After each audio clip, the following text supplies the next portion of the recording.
번째 순서는 1시 30분 상황실 김덕호 FA와 함께하겠습니다. 어서 오세요. 네, 안녕하세요. 네, 안녕하세요. 오늘 오후장 SOS에서 살펴볼 종목은 무엇인지 첫 번째 종목부터 알아보시죠. 삼성물산입니다. 오랜만에 또 이야기를 하게 됐는데 삼성물산은 사실 건설업 안에도 있지만 지주사 역할도 하잖아요. 그렇죠. 그래서 오늘 봐야 될 거는 우선 지배구조 개편에 대한 이슈를 보려고 해요. 어떤 내용이 있을까요? 네, 우선은 이제 네. 삼성물산이 지금 최근에 주가가 굉장히 빠르게 회복을 하고 있습니다. 특히 지난 작년 10월 이건희 회장의 타계 소식과 함께 어떤 지주사 격에 대한 어떤 조직 개편에 대한 어떤 내용들이 나오게 되면서 아무래도 지금 삼성물산에 대한 기대감들은 크게 두 가지로 해석이 됩니다. 먼저 첫 번째는 아무래도 이런 이건희 회장의 어떤 타계와 더불어서의 어떤 상속세 마련과 여기에 따른 자연스러운 어떤 지배구조의 개편 구조 이것이 나올 것 같고요.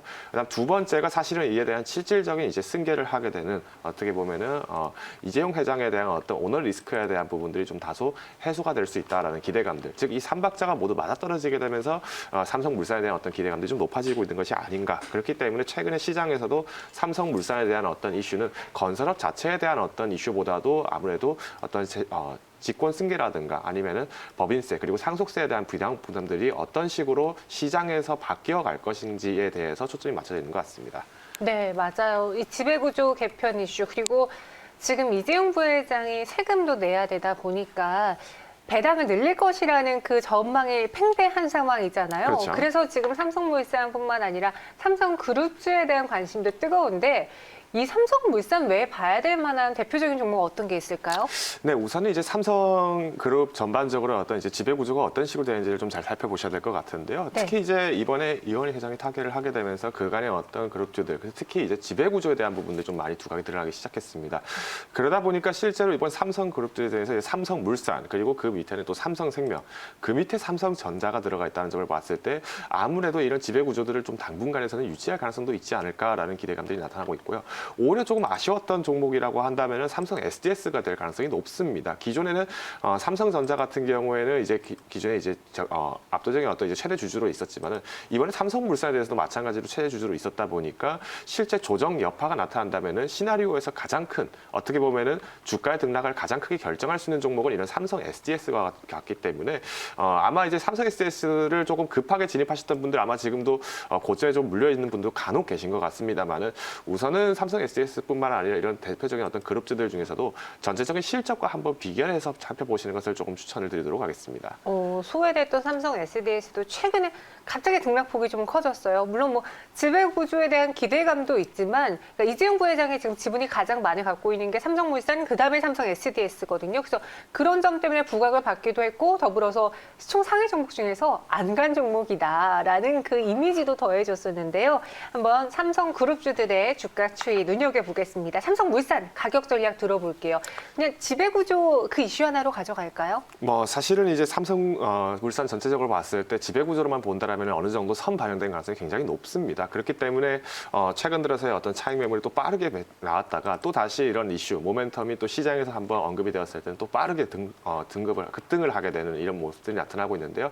오히려 삼성물산 자체에 대한 본업 사업에 좀 초점을 둔다면은 우리가 건설업이라는 자체가 또 어떻게 보면 SOC 사업이라는 이런 투자가 늘어날 수 있다는 점에서 봤을 때 실적도 견주어 볼 만하다라고 좀 말씀드리고 싶고요.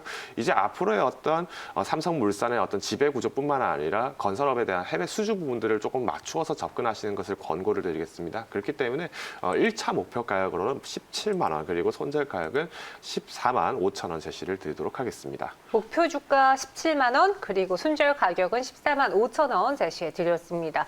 이어서 두 번째 상황실로 넘어가 볼게요. 너무 궁금했고요. 사실 사고는 싶은데 사도 될까 고민되는 항공의 대장 대한항공입니다.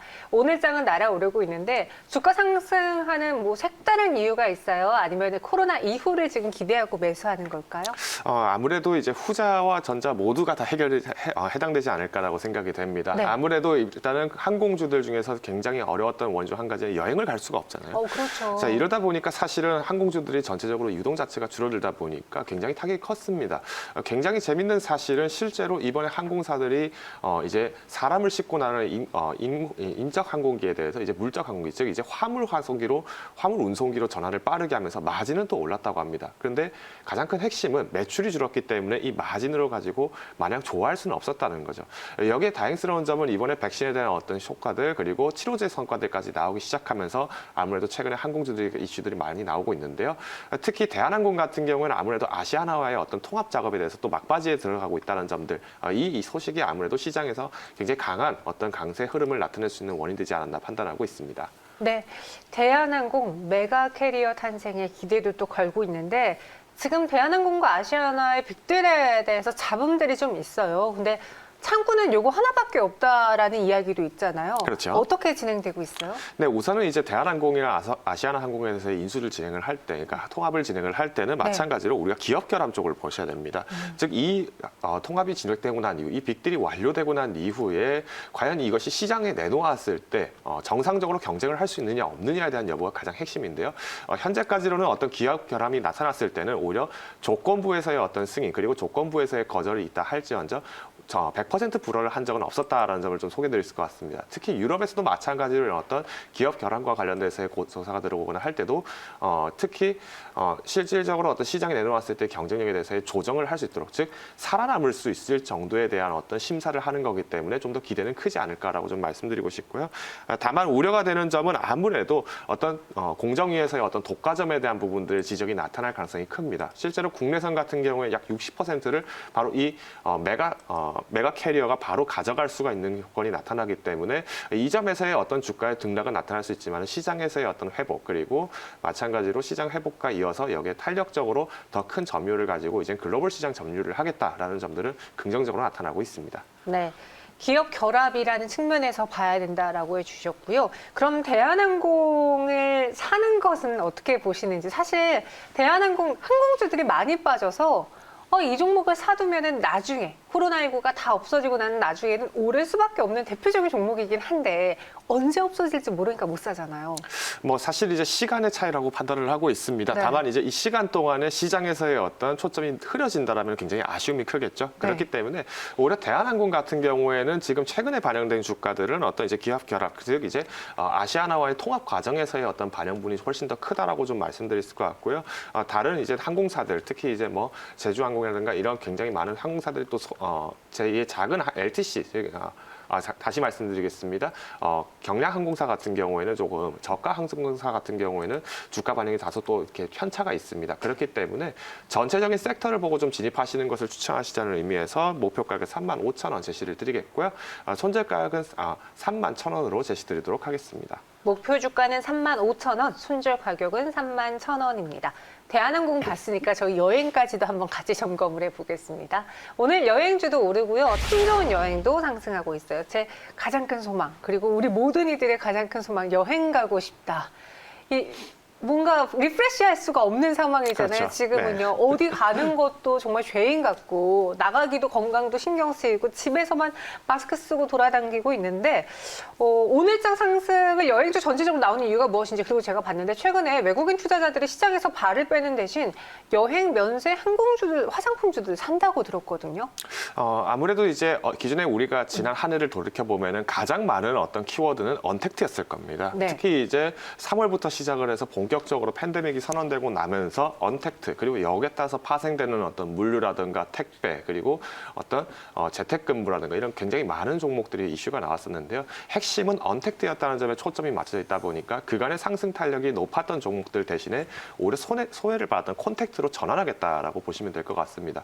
결국은 우리가 여행주라고 하는 것이 당장에 나가서 놀거리를 잡아야 된다는 것인데 이 놀거리를 놀 수가 없다라면은 그만큼 매출 타격이 굉장히 컸다는 점이죠. 그렇기 때문에 오히려 이제 외국인들이나 기관 투자자들 입장에서는 충분히 어떤 자본력이 있는 상태에서 시간적 여유가 있다라는 판단을 하는 것 같습니다. 그렇기 때문에 접종을 통해서 이루어지는 경기 회복과 더불어서 이제는 소비자들의 어떤 이제 지갑 여유, 그러니까 지갑 사정이 훨씬 여유로워졌다라는 점과 더불어서 실제 유동이 늘어날 것이라는 판단이 자연스럽게 소비 시장 중 가장 핵심이 되는 또 여행 시장으로 나타나는 것이 아닌가 판단하고 있습니다. 알겠습니다. 여행 관련주에 대해서 들어봤고요. 이 여행주의 모멘텀을 좋게 보시는지 개인적으로 김덕호 FA라면은 이 참 좋은 여행을 살 건지 가격 전략까지 이어서 들어볼게요. 네, 우선은 이제 여행주들 전반적으로 2분기, 3분기 매출을 보셔야 됩니다. 지난 2분기, 3분기 매출, 특히 참 좋은 여행 같은 경우에는 네. 전년 대비했을 때 거진 30분의 1 토막이 났습니다. 맞아요. 매출만 30분의 1 토막이 났어요. 자, 이러다 보면은 사실 그 다음에 샀을 때는 실적이 대박이다, 어닝 서프라이즈다 이런 식으로 표현되겠지만 사실 그만큼의 긍정적인 어떤 급등을 나타내기는 조금 어려울 수 있다는 점. 오히려 올해 2분기, 3분기부터 백신 접종이 이루어지면서 나타났을 때는 급등을 나타내기보다는 오히려 조금 강한 베팅이 나온 것이 아니겠느냐라고 좀 판단이 되기 때문에 오히려 굳이 참 좋은 여행뿐만 아니라 여행주 전반적으로 보실 때는 강한 반등에 대해서 급하게 진입을 하시거나 조금 여유롭게 시간적인 차이를 두고 진입하시는 걸 추천을 드리겠습니다. 그렇기 때문에 오늘 장에서 조금 시장에서의 소개가 나오면서 강한 탄력은 받았습니다만은 네. 마찬가지로 상승 여력은 유효하다는 점. 그렇기 때문에 목표 가격 오늘 장중에 도달을 했던 13,000원을 제시를 드리겠고요. 손절 가격은 10,000원 제시를 드리도록 하겠습니다. 오늘 장중에 보여줬던 고점 13,000원을 일단 단기적인 목표 주가로 제시해 드렸습니다. 여행주 알아봤고요. 마지막 상황실로 넘어가 보겠습니다. 한국파마예요. 주가 강세가 엄청나게 강하게 연출되고 있습니다. 계속된 상한가 랠리인데 코로나19 치료제 임상 이상에 대한 결과가 나와서잖아요. 그렇죠. 어떻게 나왔어요? 네, 실제로 이번에 이제 경증과 중증 환자들을 대상으로 지난 이제 작년 말이죠. 12월 말에 이렇게 실제로 결과를 이제 보도를 하기 시작했는데요. 네. 한국파마 같은 경우에는 기존에 사용하던 치료제, 즉 우리가 표준 치료제로 사용했던 것보다 훨씬 더 치료력이 뛰어나다고 합니다. 실제 6일 정도 표준 치료제를 사용했을 때는 약 68% 정도의 치료 효과가 나타났었는데요. 자막에서 보시는 것처럼 이번에 한국파마에서 만들었던 치료제 같은 경우에 6일 만에 무려 95%의 효과들이 나타났다는 점을 좀 소개드릴 것 같습니다. 그러다 보니까 아무래도 한국파마에 대한 어떤 치료제가 굉장히 기존에 사용하던 표준 치료제보다 훨씬 성과가 좋다는 점. 그렇기 때문에 시장에서의 성과들이 고스란히 이어질 수 있다는 어떤 낙수 효과의 기대가 굉장히 큰 것으로 나타나고 있습니다. 네. 한국파마 현재 구간에서도 41,500원에 안착되어 있는 상황인데 오늘도 셀트리온의 치료제 이야기가 나왔잖아요. 네, 그렇죠. 저희가 이에 대한 이야기는 잠시 후에 집중 분석해 볼 텐데 우리 시장에서 코로나19 치료제로 여전히 모멘텀이 살아있는 대표적인 종목을 꼽아보자면 셀트리온 외에 또 무엇들이 있을까요? 아무래도 이제 셀트리온에서의 이제 레키로나주가 또 이렇게 또 시장에서 이슈가 나오고 있는데요. 네. 그간에 조금 많이 언급이 되었던 어떤 종근당의 어떤 나파벨탄이라든가 아니면 대웅제약의 호이스타정이라든가 이런 많은 회사들이 있습니다. 실제로 이제 치료제 관련 종목들이 굉장히 이슈가 나오는 원인은 백신을 실제로 양산하고 백신을 접종하는 데 있어서의 어떤 유효기간들 그리고 추가적으로 백신을 정기적으로 또 맞아야 되는 성과들이 나타나다 보니까 아무래도 시장에서는 백신보다는 조금 더 치료제 쪽에 좀 더 시장을 비중을 놓고 있는 것이 아닌가. 즉 당장 성과 볼 수 있는 시장으로 눈이 돌아가고 있는 것은 아니냐라는 좀 말씀을 드릴 수 있을 것 같고요. 때문에 지금 기존의 어떤 대웅제약이라든가 종근당이라든가 이런 굉장히 많은 치료제 종목들을 좀 보유하셨던 분들 같은 경우에는 조금 단기간에서 급한 매도를 하시기보다는 조금 더 이슈를 기다리시는 것을 좀 권고를 드리고 싶고요. 오히려 이제 백신 관련 종목들 같은 경우에 특히 이제 CMO라든가 이런 어떤 생산과 그리고 유통에 대한 부분들을 조금 길목을 잡아주신다면은 오히려 좀 안정적인 소득을 받을 수 있지 않을까라고 판단하고 있습니다. 네, 요즘 코로나19 치료제 관련주들도 제약바이오에 대한 분위기가 살짝 가라앉았는데 네, 그렇죠. 과연 치료제 개발 이슈 또 임상 결과 발표로 다시 한번 이 종목들이 부각받을 수 있을지 눈여겨볼게요. 마지막으로 한국파마의 가격 전략은요? 네, 오늘까지도 마찬가지로 지금 급등을 한 상태에서 지금 가격이 지금 변동이 없습니다. 그만큼 시장에서는 코로나 치료제에 대한 어떤 이슈들 그리고 그에 대한 필요성들이 굉장히 절박하다는 것을 나타내고 있는데요. 오히려 목표 가격은 이제 연일 상승에 대한 어떤 피로감들이 노출될 수 있기 때문에 단기간에서 조정이 나타날 가능성이 크다는 점 좀 언급을 드리겠습니다. 때문에 오늘 진입하셨던 분들께는 위에서는 일단 목표 가격 조금 낮은 가격인 43,000원 제시를 드리겠고요. 손절 가격은 39,000원 제시를 드리도록 하겠습니다. 목표 주가 43,000원, 순저가 39,000원 제시해 드렸습니다. 오늘 눈에 띄는 종목들 체크해 봤고요. 시장에서 옵션 만기일이잖아요. 네, 그렇죠. 무난하게 조용히 지나갈지 현재 주가 흐름, 지수 흐름은 약보합에서 움직이고 있습니다. 어떻게 봐야 되죠? 항상 이제 우리가 선물 옵션 만기일이 되면 가장 큰 우려가 시장 조정 나온다라는 이슈들이 나오는데요. 네. 오히려 이런 조정이 나올 때 또 건전하다라고 판단하기보다는 기관이나 외국인 투자자분들의 입장에서는 당연히 매도를 하고 당연히 또 한 번 매수의 기회가 돌아오게 됩니다. 그렇기 때문에 오늘 장에서도 개인 투자자분들이 굉장히 강한 어떤 유입을 하고 있는 것 같은데요. 아무래도 이런 어떤 이슈들, 특히 이제 만기일에 따르는 어떤 대응 전략들은 또 개인들이 또 탄력적으로 대응을 할 수 있기 때문에 긍정적이지 않을까라고 판단하고 있습니다.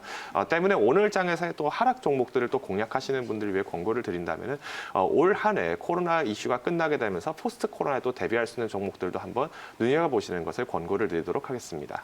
네. 하락 시에는 또 조정 시에는 매수의 기회가 될 수 있는데 이때 그냥 아무 종목이나 사기보다는 포스트 코로나 이후를 바라볼 수 있는 종목을 담아보는 게 좋겠다라고 의견 주셨습니다. 참고해 보시길 바라겠고요. 지금까지 김덕호 FA와 함께했어요. 고맙습니다. 감사합니다.